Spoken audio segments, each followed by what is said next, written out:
முறைகளெல்லாம் தீர்ந்தது ஐயா. யாரோ தெரியலையே ஆசை உள்ள பூ முடிவு வந்தேண்டா மகனே என்று வாக்குறப்பு இந்த முடிவில் வந்து ஆடகுடி தேவி யார் சாமி? கண்டியனையா ஏழுமலையா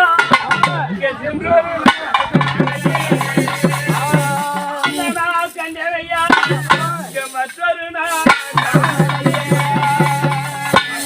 ஒண்ணு இரு கையில போய் மறைந்தால ஒன்னும் இரு வயது போய் மறைந்தால் இருப்பது உண்மையானா மனைவியே பேர பிள்ளைங்க பேத்திகளை ஒற்றார் உறவினர் அங்கே மக்கால் யாவற்றமான பேரும் செய்தி நலமா சிங்காட்சி வச்சுக்கணும். இப்ப உன் மனைவி காட்டணும், உங்க பேர பிள்ளைங்க காட்டணும், உன் பிள்ளைய காட்டணும், எல்லாரும் காட்டுறியா? கைபிடிச்சு காட்டுமையா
வேண்டி வணங்கி